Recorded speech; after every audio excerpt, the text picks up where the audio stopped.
Ing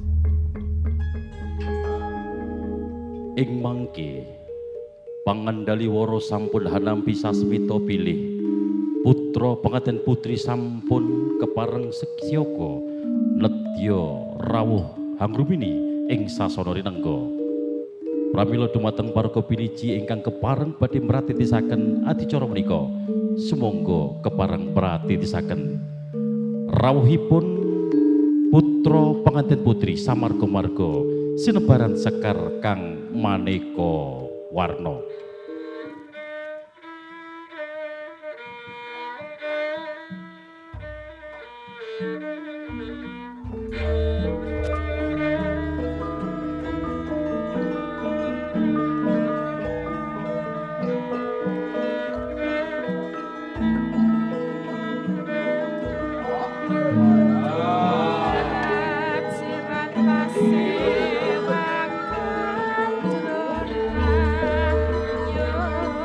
Kinarya purwaning kandha pundhita ingkang kaeka ati panca parasedya ing mangke dereng wonten ingkang cinariyos kejawi hamung gumelaring papan pahargyan kinarya papan dauping putra pengantin salibit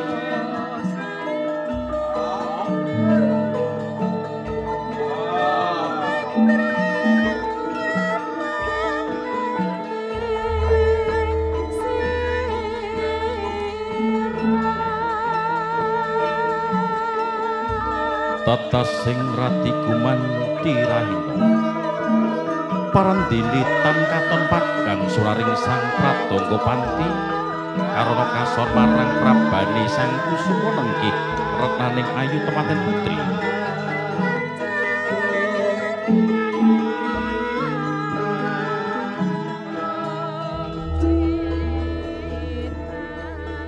ingkang wus kepareng mijil saking tepas wangi kakanthi manjing ing Singgasana Sari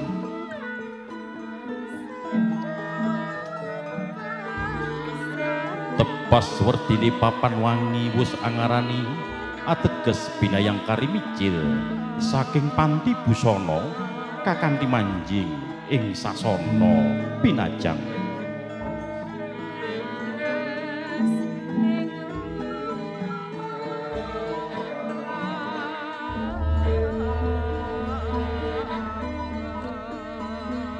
eling-eling Sri temanten putri Roro Ayu Rizka Fitri Permatasari nenggih satu wanudya ingkang linangkung kalus saka Sulistyani renengga edi miwah endahing busana ingkang rinasuk satemah ilang sipating titah ingkang katon amung badari kumuratih mangeja wantah manuksma marang anggane Sri temanten putri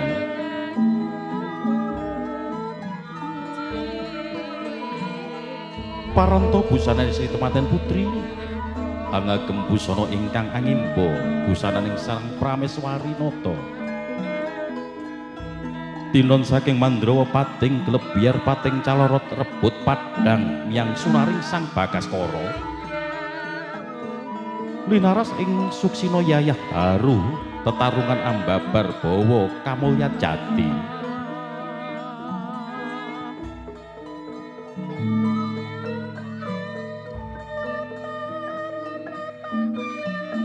lamun to Cinandra turah warna kurang Cinandra Sri temanten putri rikma janges memes memak ngembang bakung rinengga cunduk mentul gunggung songo tinata patut angrenggani mustaka ebah-ebah kadyubing samirana kadya astane wanudya ayutama ngawi-awi marang bedangane palarapan nyela cendani sinungging pepesawari Kresna sinawang satu wimpuh amantesi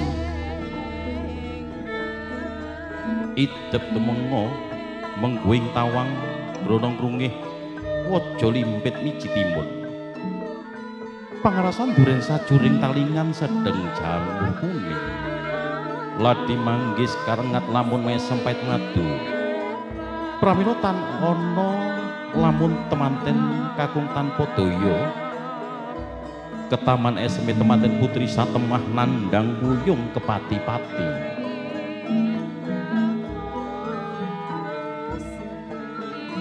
prapteng madyaning sasana pawiwahan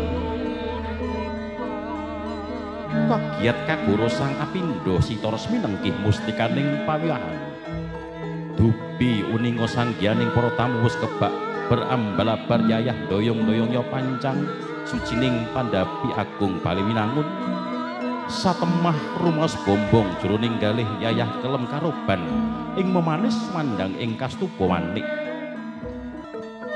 ing mangke risang penganten putri arsa kalenggahaken ing dampar pinasri kanthi lenggah anggana raras tegese lenggah kiambaan jroning wardaya tansah ngrantu rawuhipun ingkang raka garwa pramila balung jagung saumpama pinanggal sematan rumiyin pangrumpaka adicara rawuhipun putra penganten putri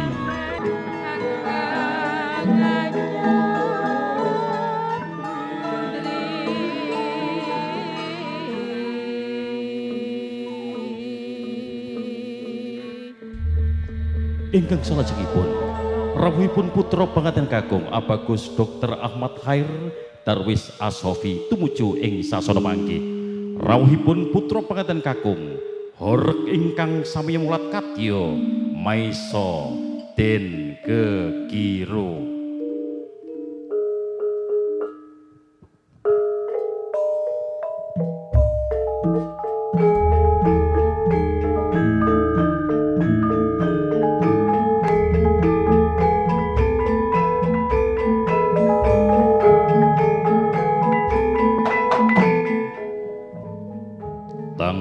ing sasmita risang pinanganten kakung dupi pirsa lamun wus tinengga dening garwa pepudyanipun daya-daya ing mangke jengkar saking palereman arsa manjing ing sasana wiwahan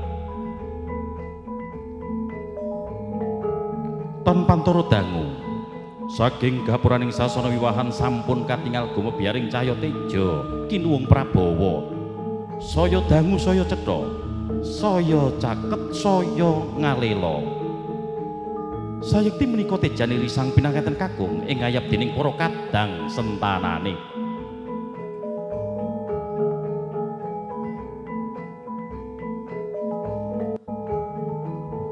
pinanganten kakung kawruyan ngagem busana ingkang hangimba busananing Narendra lamun kadulu king Mandrawa katon agung Prabu miwah Prabawa Prabu ateges kebak ing kaendahan kang sanyata adiluhung pindha jejering Narendra kang kebak ing kawibahan luhur wondene Prabawa sayekti sinung Prabawa edi endah milangoni dasar penganten kakung Bagus Pasuryani mikolai piateki katon lamun bawa leksana bubutene saumpama tamtama sayekti sembodo wiratama prawira jayeng palugon tatak tangguh tanggon prapteng kendhon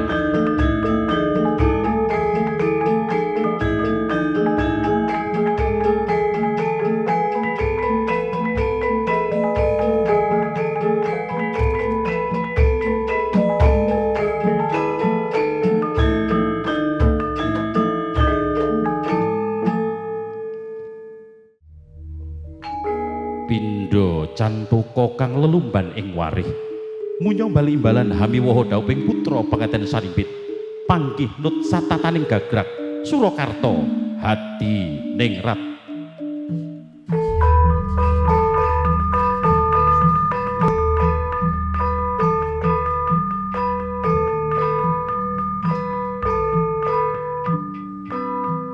upacara panggih kapurwakan kanthi paraga piniji ingkang hangasta kembar mayang ingkang wujude wit kalpataru sekar dewa daru lan wijaya daru karya kayune purwa sejati godhong kinarya rumembe asirabun lan udan pangira kiblat papat woh surya kelawan tengsu oyate bayu badra kembar mayang arsa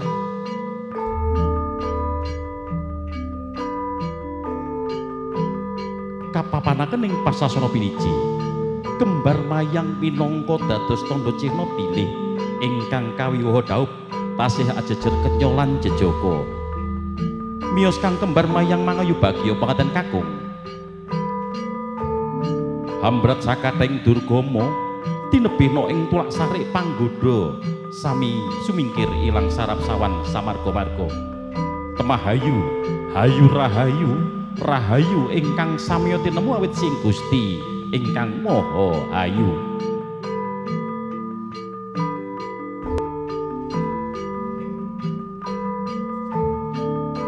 Kawustara ing mangke wujudipun kembar mayang tumuli kapapanaken ing sasana piniji.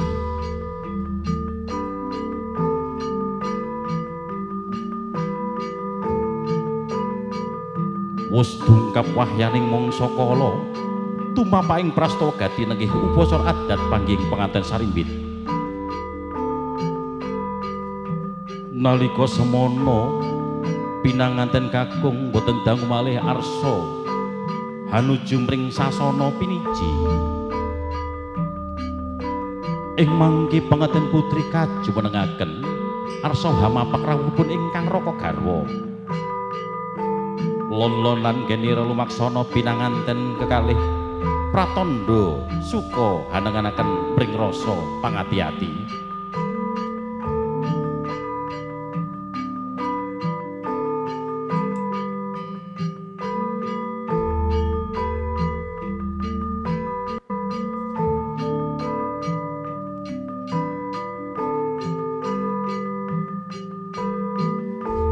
Sampun kepareng lumaksana hanuju mring sasana panggih.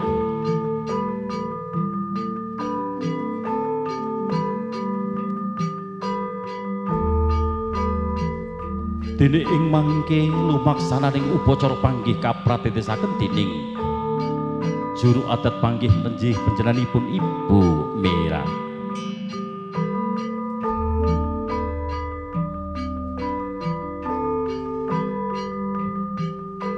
Sampun jumeneng aben ajeng dupiwa samya caket ngene lumaksana.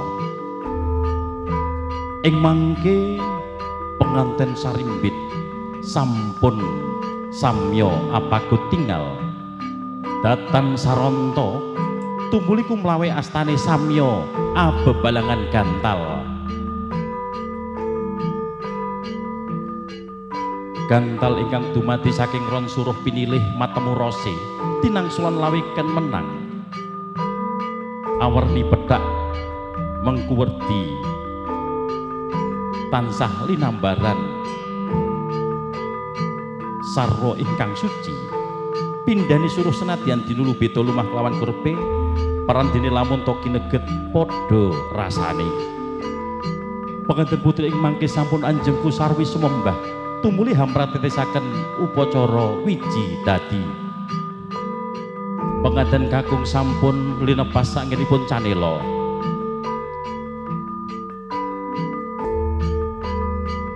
Penganten kakung tumuli marebeki Ponang Antiga. Ponang Antiga kapapanaken ing Bokor Bencana tumuli tinapak ing padha satemah piyah pecah sanalika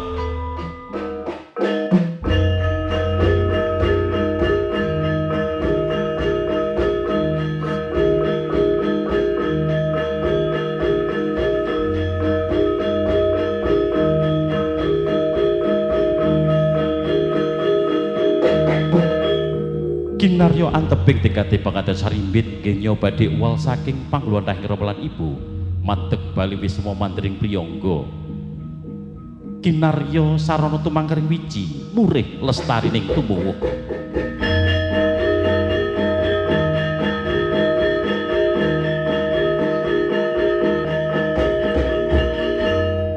Kalajengaken ranu padha ranu banyu padha suku tata ler miji ihang kresi ampenipun ingkang raka garwa minangka tandha prastianipun penganten putri mring guru nadi ing salami-lami.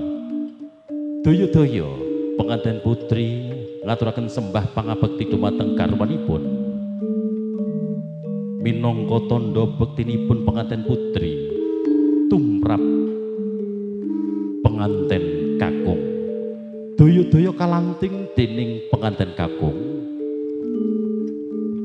Bagus Dr. Ahmad Khair Darwis Asofi kajumenengaken kang winastan junjung derajat kanthi rasa pangati-ati miwah kebak tresna kelawan asih ing mangke penganten putri sampun jumeneng. Ingkang salajengipun penganten kekalih arsa jumeneng cinajaran ingkang salajengipun badhe kakanthi tumuju ing sasana Adimulya.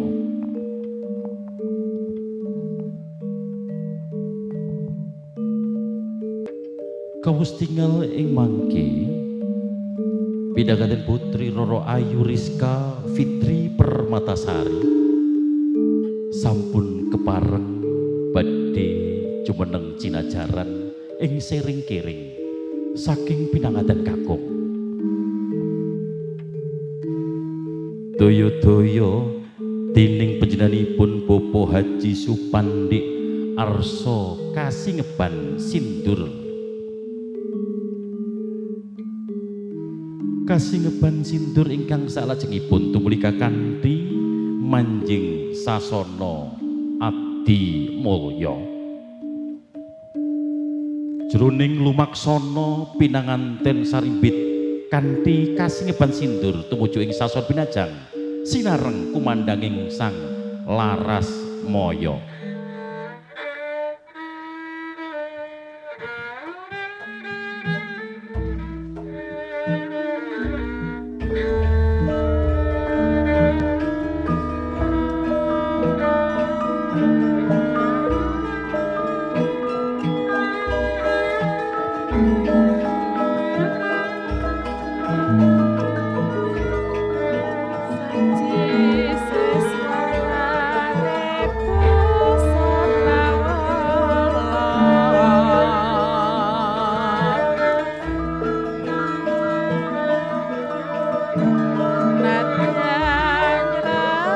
Dalika semono pinanganten kekalih sampun kasingeban sindur kakanthi manjing ing sasana Adimulya kalenggahaken ing dampar pelaminan. Paranta werdine-dine pinanganten jroning lumaksana kanthi sinegeban sindur sayekti kinarya palampita bilih bebrainipun pinanganten sarimbit tansah tinuntun dening Reh Darmaning kautaman tinangsulan dening Reh Darmaning palakrami jumbuh paugrang negeri miwah agami ingkang rinasuk. Senadyan lolonan genir lumaksana parandini ing mangke pinanganten sarimbit wis ngancik unggian kang tinuju nenggih sasana Adimulya kakanthi rama so ibu nenggih panjenenganipun Bapak Haji Supandi so ibu Insinyur Hajah Edining Irianti.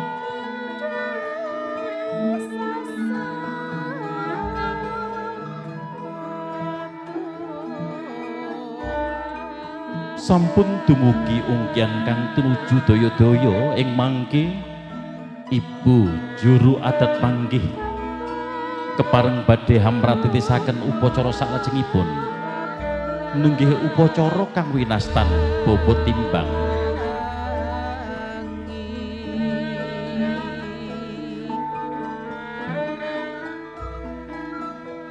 Sindur Gyo Linolos kawustara ing mangke panjenenganipun Bapak Haji Supandi arsa lenggah ing dampar pinastri hangadani tumapaing upacara bobot timbang.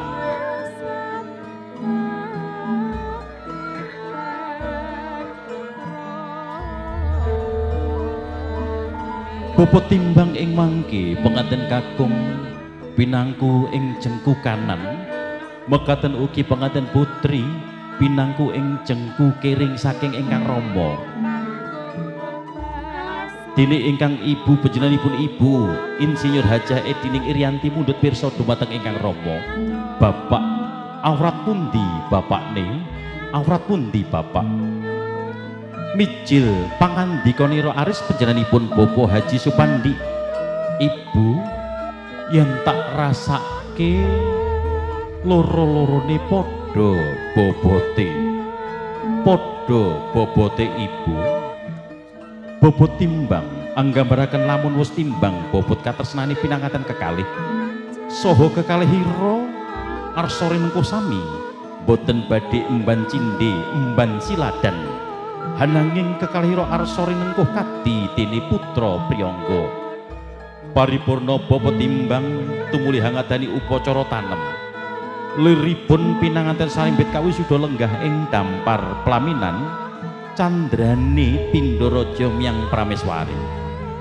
Upacara tanem jero menika kinarya pralambang bilih wiwit kala mangsa menika pinanganten sarimbit sampun madeg bali wisma mandring pribadi uwal saking pangglonthahing Rama Ibu. Ingkang salajengipun tumuli badhe lumampah upacara kacar kucur. Upacara kacar kucur ugi winastan upacara tampa kaya. Upacara kacar kucur kinarya gegambaran tanggel jawahipun putra penganten kakung ingkang wiwit kala mangsa menika jejer minangka imaming keluarga. Tertemtu tansah ngupadi rezeki peparing Gusti den paringaken dhateng garwanipun. Sampun hangasta wujuding tilam lampus ingkang rinenggo-nenggo.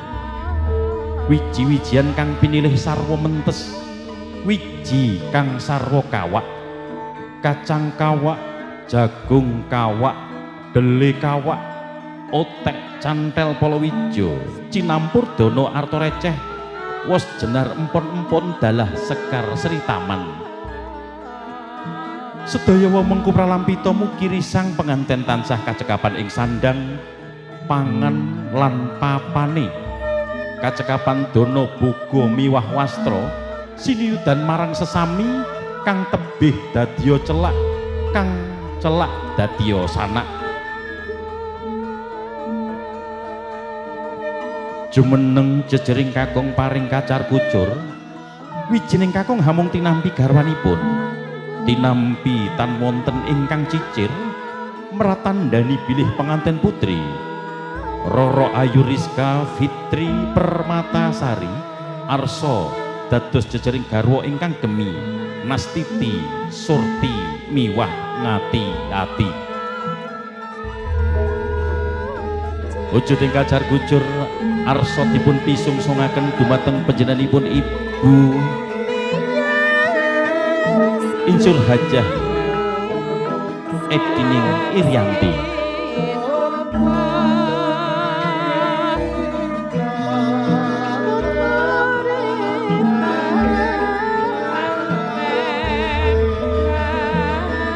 Tansah eling ibu kang dadi wadhawini purna panampining tampa kaya sampun kepareng dipun bisungsangaken dumateng panjenenganipun Ibu Hajah Edining Irianti swarga ing sandhap pepadaning kang ibu.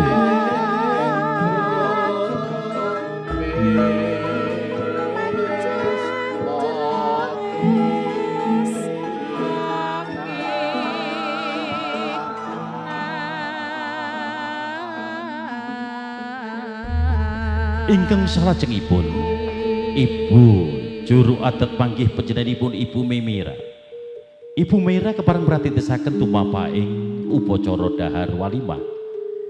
Sampun kepareng dipun aturaken wujuding dedaharan ingkang rinangga-nengga lelauhan dumateng penganten sarimbit.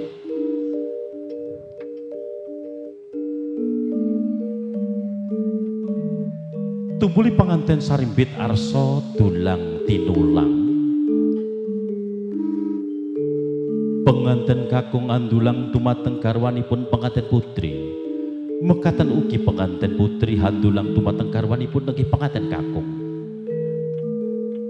Upacara dahar walimah pralampita saksampunipun penganten sarimbit madeg bali wisma mandring pribadi uwal saking pangglonthahing rama lan ibu bebasan bungah susah abot enteng nedya badhe karosaken sesarengan sampun dipun aturaken wujudipun tirta wening ingkang winadahan ing cangkir mengkuwerdi cinanjang ing pikir kanthi ngunjuk-unjukan tirta wening mugi samubarang pakarti tansah katindakaken kanthi weninging kalbu weninging penggalih datanalisir saking paugraning kautaman satemah mahanani beberanipun pangaten sarimbit tansah manggih kabagyan tuwin kamulyan bangkit hamangun keluarga ingkang sakinah mawaddah warahmah tumuli pinaringan wohing katresnan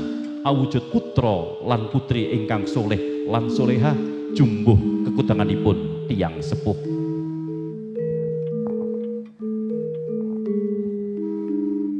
Sampun paripurna krobongan salajengipun dupi pirsa bilih ing mangke ingkang besan panjenenganipun Bapak Darwis S. Ali Asofi miwah Ibu sampun kepareng rawuh pramila daya-daya panjenenganipun Bapak Haji Supandi Sogarwo arsa jengkar saking pelanggahan hamapak rawuhipun besan kinurmatan ladrang tedak saking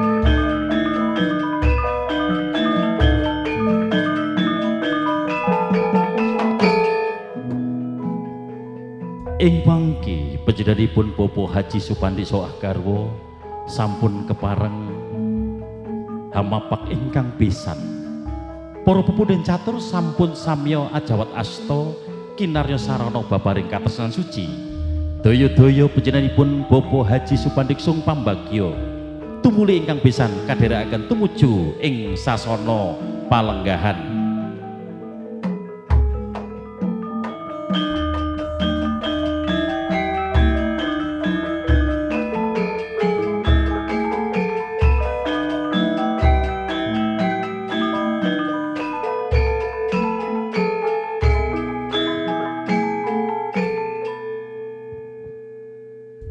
Sampun kepareng dumugi sasana pinajang para pepundhen catur ing mangke sampun kepareng lenggah ingkang salajengipun tumuli badhe dipun adani upacara pangabekten dene penganten sarimbit arsa sowan ing ngarsanipun Rama sa Ibu ngaturaken sembah pangabekti nyadong pangastawa saking ingkang Rama lan Ibu. Sampun kepareng jumeneng saking dampar pinasri daya-daya dening Ibu juru panggih Canela sampun kepareng cinopot ingkang den agem pangaten sarimbit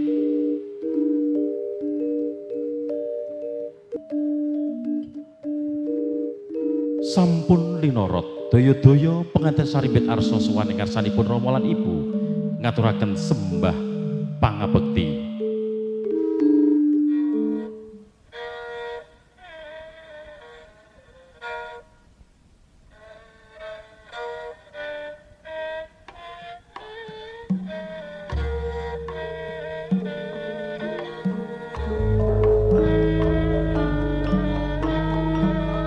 Sampun kepareng Anjeng Kusumembah ngening cipta ing sanubari panggeping asta sumembah kawitan dumateng panjenenganipun Bapak Haji Supandi.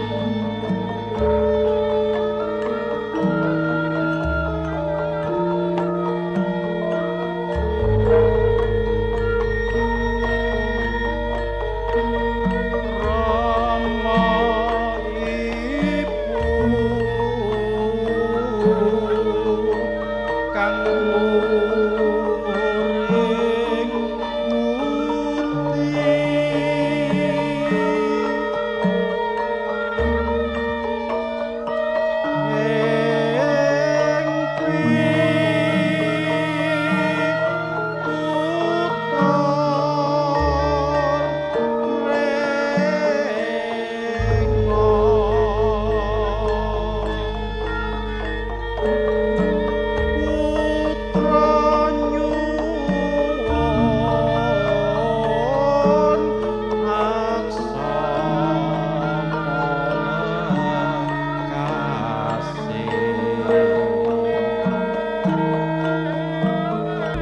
tansah enget dhateng ingkang rama ingkang sampun sembodo hangukir jiwa lan raga sakinarya lantaraning tuwuh enget dhateng ibu ingkang kinarya sasana yoga prata nawa candra sedasa ari laminipun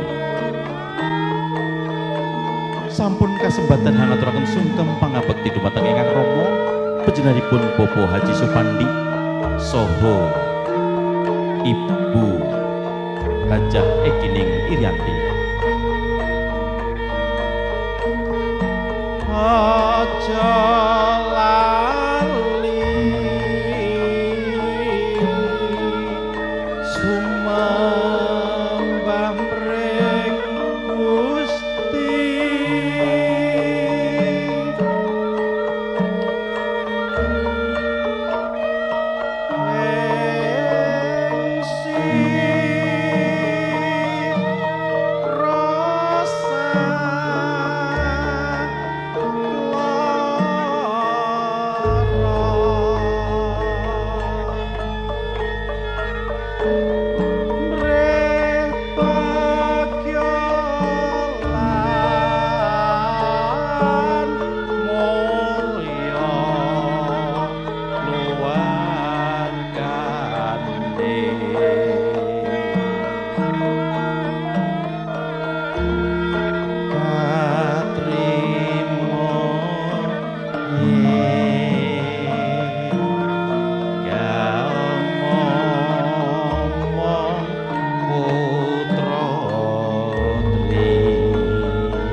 sampun paripurna ngaturaken sungkem pangabekti dumateng rama lan ibu. Mugi awit paringipun donga pangestu saking rama lan ibu. Mahanani tumrap putra penganten Sarimbit Roro Ayu Rizka Fitri Permatasari ingkang sampun kaijabaken miwah kapanggihaken kaliyan Abagus Dr. Ahmad Khair Darwis Asofi. Beberanipun panganten Sarimbit tansah manggih ayem tentrem bagya mulya niskala kanthi paripurnaning upacara pangabekten ateges sampun paripurna tumapaking upacara adat panggih gagrak Surakarta Hadiningrat.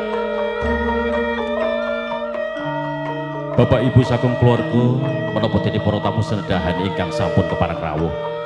Upacara panggih saestu tebih saking tembung sirik, musrik miwah tahayul. Hananging upacara panggih menika nglestantunaken budaya Jawi ingkang adiluhung, ingkang salebetipun panyandra kebak ing pangajap, kebak ing paminta, kebak ing panyunan dumateng Gusti ingkang Maha Agung Allah Subhanahu wa taala.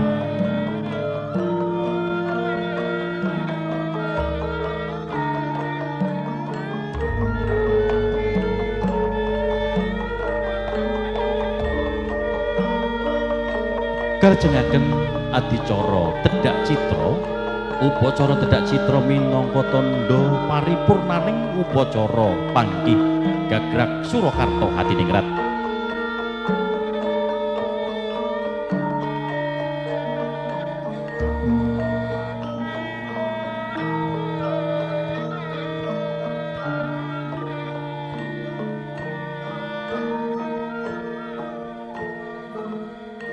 Bapak Ibu yang kami hormati, prosesi adat panggih sudah paripurna. Selanjutnya untuk mewujudkan rasa syukur kepada Allah Subhanahu wa taala, dan berbagi kebahagiaan kepada Bapak Ibu yang berkenan hadir pada kesempatan siang hari ini. Dilanjutkan dengan acara rayahan atau pigalan. Para kupiniji ingkang sampun kepareng siyaga sumangga.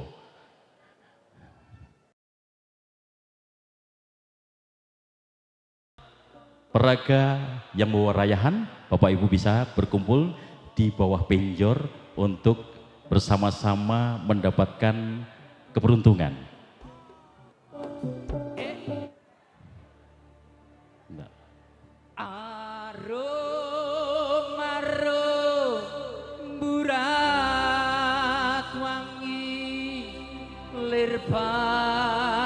Silahkan jalan pelan-pelan boleh.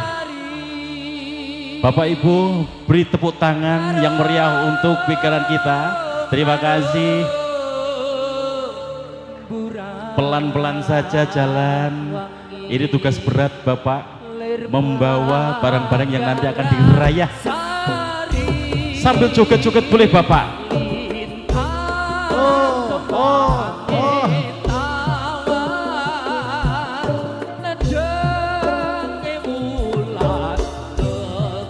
Silakan joget-joget yang paling meriah. Bapak Ibu silakan berdiri untuk bersiap di antara kanan kiri penjor.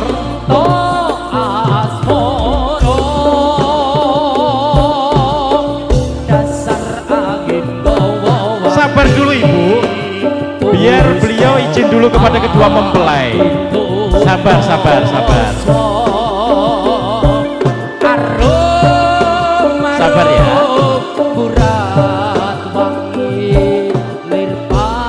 Lapor dulu kepada pemangku gati dan juga besan, terutama kedua mempelai.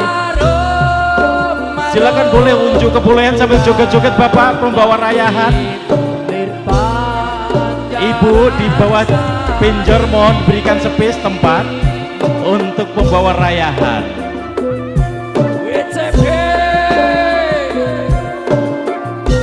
Bagaimana Mbak Rizka, Mas Her sudah mengizinkan? Baik.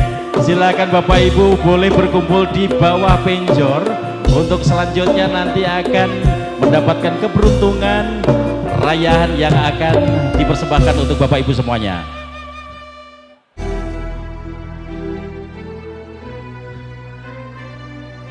Masih menunggu yang pengen berpartisipasi, silahkan. Silakan sambil joget-joget boleh.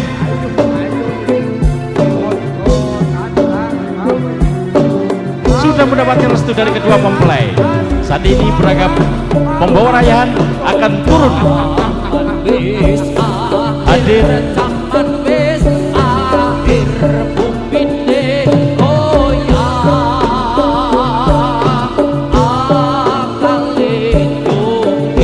Sudah siap 1, 2, 3 silakan.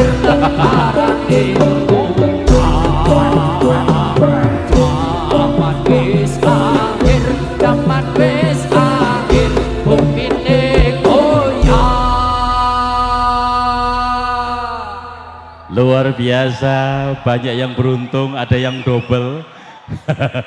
Akalin jungkir, akalin jungkir nangkarane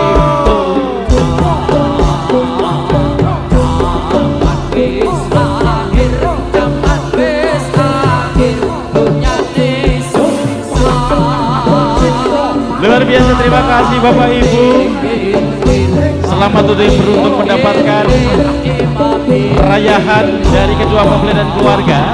Yang belum beruntung tetap mendapatkan berkah dari Allah Subhanahu wa Ta'ala.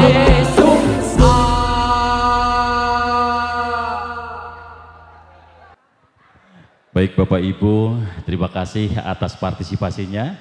Dan acara selanjutnya kirap pengantin yang kedua dan kirap pengantin seluruh rangkaian resepsi pernikahan bahagia pada kesempatan hari ini sepenuhnya akan dihantarkan oleh sahabat saya MC Fatur Hau. Disilahkan. Terima kasih.